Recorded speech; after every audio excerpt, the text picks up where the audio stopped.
Today, we're diving into a film that threw audiences right into the heart of modern warfare. Ridley Scott's 2001 masterpiece, Black Hawk Down. This isn't just a movie. It's a visceral, minute-by-minute account of one of the most intense and tragic battles in recent U.S. military history.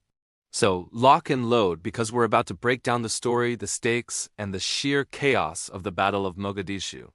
The film is based on Mark Bowden's non-fiction book of the same name and transports us to October 3, 1993, in Mogadishu, Somalia.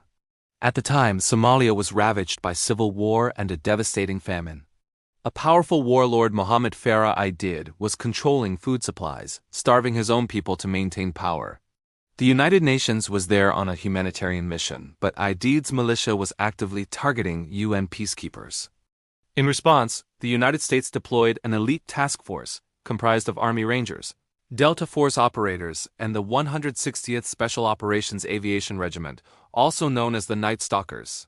Their mission, codenamed Operation Gothic Serpent, was to capture two of Aidid's top lieutenants. The plan was supposed to be simple, a quick surgical strike.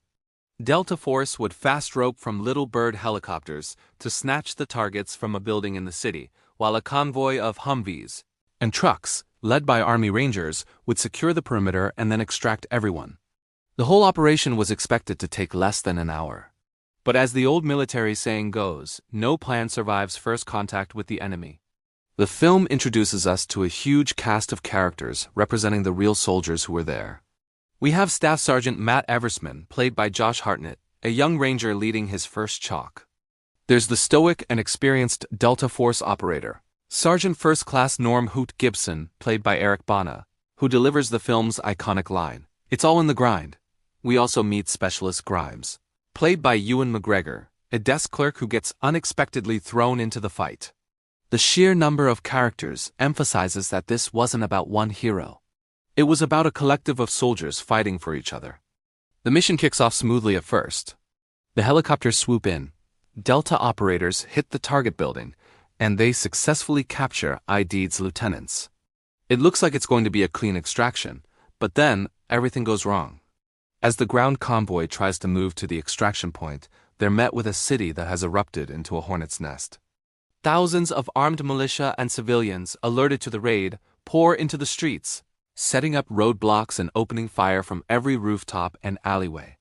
The convoy gets bogged down, taking heavy casualties. The communication is chaotic, and they get lost in the confusing labyrinth of Mogadishu's streets. The film's tension skyrockets at this point.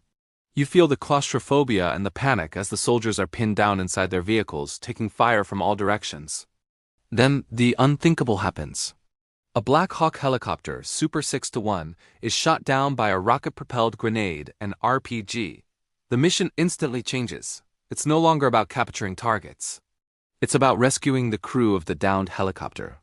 This is where the title of the film comes from, the dreaded call sign Black Hawk Down. The soldiers on the ground are now ordered to fight their way to the crash site.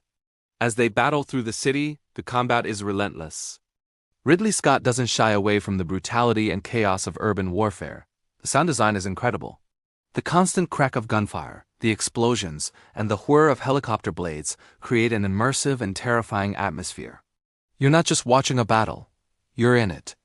A rescue team is inserted by helicopter at the first crash site, but they too become pinned down, trying to hold off a massive force of militia fighters. Then, a second Black Hawk, Super 6-4, piloted by Michael Durant, is also shot down. The situation has gone from bad to catastrophic.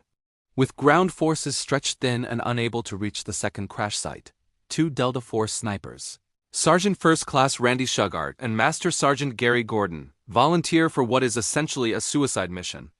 Their helicopter hovers over the second crash site, and they request to be inserted on the ground to protect the injured pilot, Durant, even though they know they will be massively outnumbered.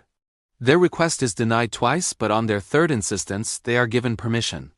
What follows is one of the most heroic and heartbreaking moments in the film. Shugart and Gordon fight off waves of militia, defending the crash site with incredible bravery. They hold their ground for as long as they can, but are eventually overwhelmed and killed. For their extraordinary heroism, both men were posthumously awarded the Medal of Honor, the nation's highest military decoration. Back at the first crash site, the Rangers and Delta operators are in a desperate fight for survival. Night falls, and they're low on ammo, water, and medical supplies. They're surrounded, taking casualties, and completely cut off. The commanders back at the base realize the initial convoy can't get them out. They have to scramble a larger relief convoy, enlisting help from the UN's Pakistani and Malaysian forces who have armored vehicles. The final act of the film is the long, harrowing night. The soldiers huddle together, treating the wounded and fighting off continuous attacks. The bond between these men is the emotional core of the movie. They're not fighting for a flag or a political ideal anymore.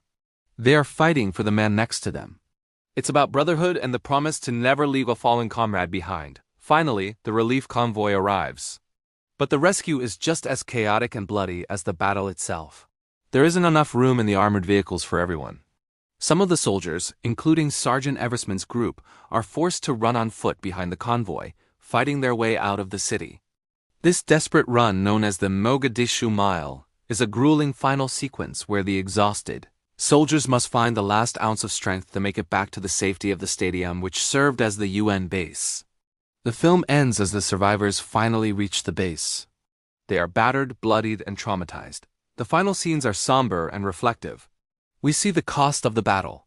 19 American soldiers were killed and over 70 were wounded. The estimated number of Somali casualties is much higher, ranging from several hundred to over 1,000. Black Hawk Down is a powerful and unflinching look at the reality of war. It's not a film that glorifies combat. Instead, it honors the courage and sacrifice of the soldiers involved while also showing the horrific, unpredictable, and tragic nature of battle. It highlights how quickly a well-planned mission can spiral into chaos and the incredible bravery ordinary people can show in extraordinary circumstances. The film leaves you with a profound sense of respect for those who fought and a sobering understanding of the true cost of conflict. It's a tough watch, but it's an important one, and it remains one of the most realistic and impactful war films ever made. Thanks for watching this breakdown of Black Hawk Down. If you found this interesting, be sure to hit that like button and subscribe for more deep dives into classic films. Let me know in the comments what you think of the movie. See you next time!